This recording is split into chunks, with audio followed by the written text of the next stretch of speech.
आत्महत्या करेंगे, जलेंगे, आंदोलन करेंगे, मिट्टी तेल डालेंगे, इस पे कूदेंगे, मरेंगे सरकार के सामने में। यही सरकार अगर उनका यही मनसा है, लास्ट ऐसे भी मर रहे हैं वैसे भी मरेंगे। बाप दादा इसमें मर गया, मेरे पिताजी को गोली मार दिया, माता पिता दोनों को गोली मार दिया। 2001 में आवेदन दिया, अभी तक बहाली नहीं हुआ, बांका का डीएम सुन ही नहीं रहा है। क्या करें बताइए आप। जो चौकीदार दफेदार के जो विरोध के लोग हैं, उनका कहना है कि अब सभी जात धर्म के लोग सब काम कर रहे हैं, तो पासवान समाज के लोग चौकीदारी दफेदारी के काम क्यों करेंगे? देखिए, लगातार पासवान समाज के लोग चौकीदारी दफेदारी को लेकर मांग उठाते आ रहे हैं, कई वर्षों से मांग उठाते आ रहे हैं। देखिए, ऐसे में चिराग पासवान के जो मंत्री है, बिहार सरकार में मंत्री हैं संजय पासवान, यानी कि गन्ना उद्योग मंत्री हैं, उनसे भी कई पासवान समाज के लोग हैं अपने चौकीदारी दफेदारी मांग को लेकर उनसे मुलाकात करने आए थे। मंत्री जी से आप लोग मिलने आए थे, क्या कुछ आश्वासन मिला? संजय पासवान जी जो गन्ना मंत्री हैं, उनके द्वारा कहा गया कि आप लोगों का जो चौकीदार दफेदार का जो मांग है वो मुख्यमंत्री महोदय से वार्ता हो चुकी है, जिसमें अस्थाई संविदा पे जो मांग किया जा रहा था तो वो नहीं, अस्थाई रूप से जो होता है वो जो है करने के लिए तैयार हैं। और केंद्र मंत्री और राष्ट्र अध्यक्ष चिराग पासवान जी हैं, उनके द्वारा भी कहा गया है कि इसका जो है यथाशीघ्र निदान कर दिया जाएगा। तभी जो हम लोग कल लखनदर पासवान जी से भी मिले थे, लखनदर पासवान से मिले थे? जी, कल मिले थे शाम में, तो उनके द्वारा भी कहा गया कि मुख्यमंत्री महोदय से बात हुई है, आप लोगों का यथाशीघ्र जो है नियुक्ति का जो मामला है वो नियमावली तैयार कर करके स्वीकृति मिलेगी। तो आज हम लोग संजय पासवान जी से जो मिले, इनके द्वारा भी कहा गया कि आप लोग जो मांग दिए हैं, इस मांग पर माननीय मंत्री जो केंद्र में है चिराग पासवान जी, उनसे हम लोग बात करेंगे और उनके बाद जो मुख्यमंत्री महोदय से हम लोग मिलने के लिए जाएंगे, आप लोगों का जो प्रतिनिधि है बुला करके हम लोग साथ में ले जा करके, और केंद्र मंत्री चिराग पासवान जी साथ में रहेंगे और मुख्यमंत्री महोदय के समक्ष बात विचार किया जाएगा। उसके बाद जो है इस प्रक्रिया को यथाशीघ्र कर लिया जाएगा। आप लोग दफेदारी की मांग उठाते रहे, लेकिन सरकार भी आश्वासन देती है, लेकिन रुक कहाँ जाता है, क्यों विफल हो जाता है? रुक कहाँ जाता है, इसलिए रुक जाता है कि मामला क्या है कि जो 1/1/90 में सरकारी कर्मचारी बनाया गया था, ठीक है, तो ये पर चल रही थी नियुक्ति की प्रक्रिया, रोक नहीं थी। तो राजकुमार गुप्ता बनाम बिहार सरकार में एक मामला दर्ज कराया गया है कोर्ट के द्वारा 69/97/2003 में, तो उनको डिसमिस कर दिया न्यायालय के द्वारा। तो उसी में न्यायालय के द्वारा जो डिसमिस किया गया तो सरकार ने रोक लगा दी। तो रोक लगाने के बाद न्यायालय ने ही उस परिपत्र पर जजमेंट, अनेकों जजमेंट जो है कि दिया है, जो ये वर्तमान में चौकीदार कार्यरत भी हैं। तो कहीं रोक नहीं है, रोक है स्वैच्छिक सेवानिवृत्त जो है, जो 2014 में नियमावली बनी थी 1896, उन पर रोक है, उन पे, ठीक है। 2030 में 3 में जो अति किया गया उस पर कोई रोक नहीं है। और जो मामला हम लोगों का फंसा हुआ है, सुप्रीम कोर्ट के मामले के लेकर के फंसा हुआ था, तो सुप्रीम कोर्ट भी स्वतंत्र कर दिया गया है कि जो स्वैच्छिक सेवानिवृत्त है वो बरकरार रहेगा। जो हाईकोर्ट के द्वारा निर्देश दिया गया वो हम बरकरार रखते हैं। जो यदि मामला आपका लंबित है, कोई पेंडिंग आवेदन है, उसको निष्पादित गवर्नमेंट करेगी। ये हम लोगों का मामला है। तो अब हम लोगों को ये है कि मंत्री महोदय के द्वारा जो आश्वासन दिया जा रहा है, आश्वासन मिला है? जी, कई बार हम लोग मुख्यमंत्री महोदय से भी मिले हैं, उनके आवास पे तरफपुर चौधरी से भी मिले? जी मिले हुए हैं, मांग पत्र दिए हुए। तो उनके द्वारा भी कहा गया था कि आप लोगों का जो मांग है हम लोग विभाग के स्तर से समीक्षा कर करके नियमावली जो 2026 बनेगी उस पर जो है जोड़ा जाएगा। उसके बाद आप लोगों को नियुक्ति की प्रक्रिया जो है प्रारंभ हम लोग करेंगे। तो आज मंत्री महोदय भी जो कि आश्वासन दिया है कि यथाशीघ्र कर दिया जाएगा। और भी बात करें, कितने लोग आप जैसे आप समाज के लोग, कितने चौकीदार दफेदार के लोग होंगे जो इस चीज़ से वंचित हैं? कम से कम 6-7 हज़ार। 6-7 हज़ार लोग हैं? जी सर। बात यह है कि सर 1/1/90 के पहले जो चौकीदार तो था, उनसे भी काम लिया जाता था, तो सरकार ने जो है उनको 1/1/90 में सरकारी कर दिया। तो सरकारी कर दिया तो कुछ चौकीदार सरकारी होने पे 5 साल में उसका सेवानिवृत्त पूरा हो गया, उम्र हो चुका था, रिटायर हो गया। उस समय जो सरकार थी तो उनके आश्रितों को एक लाभ जो है सेवानिवृत्ति के बाद देने का प्रावधान था, बॉन्ड लेकर की। तो ये 2004-03 तक बहाली हुआ, कोई जगह शिवर में 2010 में हुआ है। तो ये राजकुमार जो था ये चौकीदार के वंशज से नहीं था, अदर था। कौन राजकुमार? किसकी? राजकुमार जो 2003 में केस किया था, आम आदमी ने था, वो कोई चौकीदार के वंशज से नहीं थे। केस क्यों कर दिए थे? केस कर दिया था, पता नहीं चौकीदार वाला मैटर था कि हम भी करेंगे, या 2-4-5 साल काम किया होगा, सरकार ने, डीएम ने उसकी बहाली नहीं किया। दूसरे जाति? हाँ, दूसरे, कोई चौकीदार के वंशज से नहीं थे। उन्होंने केस कर दिया, वो डिसमिस हो गए। वो डिसमिस होने पे जो है 2005 में जो है बिहार सरकार ने जो चौकीदार के बहाली हो रही थी उस पर रोक लगा दिया। उसके बावजूद जो है 2005 के बाद उसी पत्रांक पे 11,287 20/12/95 जिस पत्रांक पे बहाली हो रहा था, उसी पत्रांक पे जो है कई जजमेंट दिए न्यायालय ने। 2007 में जजमेंट है, 2008 में जजमेंट है, शिवहर का एक मामला है, 2010 में भी बहाली शिवहर के जिला पदाधिकारी किए हैं। तो रोक रहा कहाँ? उसी पत्रांक पे जिसपे बहाली चल रहा था, तो रोक रहा कहाँ? तो फिर ये आपके जो पूर्व में सरकार थी, नीतीश कुमार की सरकार थी, उन्होंने 2014 में बिहारस एक बहाली निकाल दिया, स्वैच्छिक सेवानिवृत्ति का बहाली निकाल दिया। वो नीतीश कुमार अगर चाहते तो जो बचे हुए थे 14 के पूर्व, उनको भी सम्मिलित करके बहाल कर सकते थे, लेकिन उन्होंने भी उनको पेंडिंग में छोड़ के नया स्वैच्छिक सेवानिवृत्ति निकाल दिया, जिसको जो है 2022 में जो है 2023 में फरवरी 2025 में हाँ हाई कोर्ट के द्वारा रोक लगा दिया स्वैच्छिक सेवानिवृत्ति पे। और वो मामला जो है सुप्रीम कोर्ट में गया, सुप्रीम कोर्ट में हाई कोर्ट का ही जो है जजमेंट को बरकरार रखा रोक का।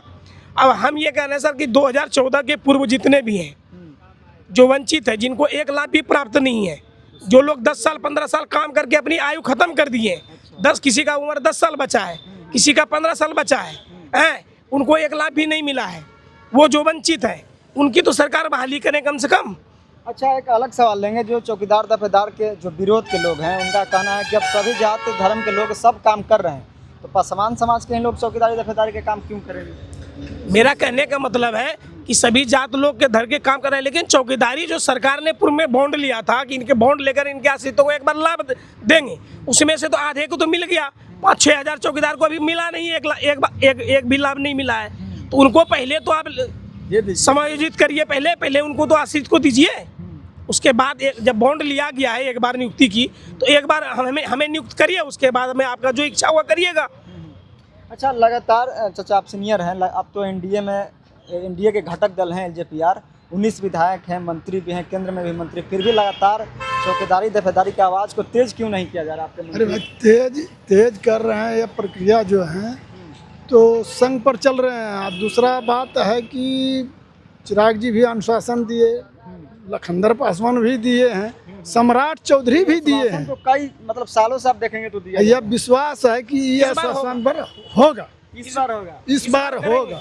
पिछले बार देखिए कि कितने लोग लाठी खाए थे, सिर भी फट गया था कई लोगों का। लाठी खाए थे, हो सकता है कि वो चौकीदार लोग को किस वजह से लाठी खाए थे, या धरना प्रदर्शन करने का नियम होता है, नियम के विरुद्ध गया होगा तो लाठी खाए होंगे। उसमें उपद्रवी भी लोग रहते हैं, कई बाहर के लोग भी। तो बोल रहे हैं कि बिना सड़क पर उतरे तो हम लोगों को न्याय नहीं मिल पाएगा। न्याय नहीं मिलेगा, लेकिन हमें सरकार से यही उम्मीद है कि सर हम अभी कितना ऐसा चौकीदार है जिसके पिताजी को मार दिया है और उसका बेटे को अनुकंपा पे नहीं लिया है। अनुकंपा पे तो नियम है ना लेने का, लेकिन चौकीदार में भी कई ऐसा मामला है जो अनुकंपा पे बहाली नहीं हुआ है।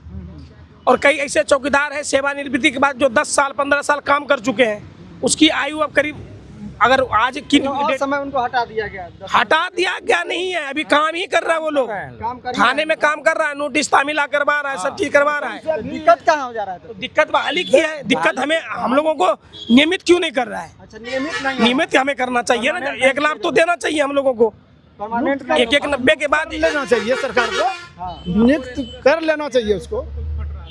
कहा है कि पंचायत में भी सरपंच का नोटिस तामिल चौकीदार बहुत लोग कर रहे हैं, जो रिटायरमेंट का बेटा है वो कर रहे हैं। तो सरकार के जो नियमावली है, जो संविधान में जगन्नाथ मिश्रा बाबू लिखे हैं कि एक बार बॉन्ड स्वरूप लेके लिया जाए। जगन्नाथ मिश्रा लिखे हैं? हाँ, लिखे हैं, वो चिट्ठी है दफेदारी को लेकर जगन्नाथ मिश्रा लिखे हैं, जो पूर्व के मुख्यमंत्री हैं। फिर भी लालू प्रसाद आए तो वो भी बहाली किए हैं। तो नीतीश कुमार रोक दिए इस बहाली को? नहीं सर, रोका किसी सरकार ने रोका नहीं है, बीच में रोका गया न्यायालय द्वारा, कोई चौकीदार का डिसमिस कर दिया गया, न्यायालय ने उसको रोक दिया। तो जब न्यायालय ने रोक दिया तो सरकार ने लागू कर दिया। जब एक चौकीदार पे अगर डिसमिस हो जाता है तो पूरे चौकीदार पे लागू हो जाता है। तो वही जब एक चौकीदार का जजमेंट हो गया तो पूरे चौकीदार का समाप्त होना चाहिए ना। तो ऐसे चौकीदार को जो है हम लोगों के पास 6-7 जजमेंट है। 2010 में शिवहर में बहाली किया है जिला पदाधिकारी, जब रोक 5 में लग गया तो शिवहर बिहार राज्य से तो अलग है नहीं, तो वहाँ के जिला पदाधिकारी ने 5-6 FG चौकीदार की जो बहाली किया है, किस आधार पे किया? जब रोक लगाए तो किस आधार पे बहाली किया? 2008 में जो है न्यायालय के द्वारा जजमेंट मिला 11,287 20/12/95, जो पूर्व में आवेदन जो पत्रांक था उसी पे बहाली हो रहा था। उस पे जजमेंट महेंद्र यादव बांका को मिला है, शेखपुरा में गोरेलाल पासवान को मिला जजमेंट। जब सारे रोक के बाद जब न्यायालय ने एक चौकीदार को डिसमिस कर दिया, उसी न्यायालय ने इतने सारे चौकीदार को जजमेंट दे दिया, तो रोक रहा कहाँ? रोक तो रहा नहीं। तो हम लोग इसी चक्कर में फंसे हुए। सरकार को हम लोग जो 10 साल 5 साल 20 साल जो काम किया आदमी, जिसकी आयु निकल रहा है, हम लोगों को एक लाभ चाहिए। 1/1/90 के बाद हम लोगों को एक लाभ नहीं मिला है। हमें जिस तरह से पूर्व में नियम था उस नियम के तहत हम लोगों को एक लाभ चाहिए। जिला पदाधिकारी लगा मेरा सबको रिकॉर्ड आवेदन सर हमने 2001 में किए, 19 साल 20-22 साल हो गया, अभी तक बहाली नहीं हुआ। ये सारे जो समय उम्र जो निकल गया, इसके जिम्मेदार कौन है? सरकार है जिम्मेदार, डीएम जिम्मेदार है। तो सरकार में तो आप ही के मंत्री हैं ना, लोग हैं आपने जिताया जिनको। सरकार में कोई अपना आदमी या मंत्री नहीं होता। सरकार तो सरकार है, सरकार का काम है सबका विकास, सबका साथ सबका विकास। एनडीए में जो है, एनडीए की जो सरकार इस वर्तमान में है, तो उसमें सबका साथ है, सबका विकास है। तो इसमें अपना और पराया कौन है? अपना पराया तो कोई है ही नहीं। सरकार को तो बिहार का विकास करना है, तो बिहार को सभी वर्ग को लेकर चलना पड़ेगा ना। अच्छा, आश्वासन तो दिया जा रहा है, कई दिनों से दिया जा रहा है। अगर नहीं आप लोगों की मांग पूरी होती है तब क्या करेंगे? आत्महत्या करेंगे, आत्महत्या करेंगे, जलेंगे, आंदोलन नहीं करेंगे? आंदोलन करेंगे, मिट्टी तेल डालेंगे, इस पे कूदेंगे, मरेंगे सरकार के सामने में। यही सरकार, अगर उनका यही मंशा है, लास्ट ऐसे भी मर रहे हैं वैसे भी मरेंगे। 6-7 हज़ार जो हैं हम सर उसको, हाँ 6-7 हज़ार जो है रिटायरमेंट का बेटा, उस सब आत्महत्या कर लेंगे सरकार के नाम पर। हमारी बात नहीं मानेंगे तो मरेंगे, आत्महत्या कर लेंगे, शरीर में आग लगा लेंगे। क्या करेंगे तब? कहाँ जाए हम लोग?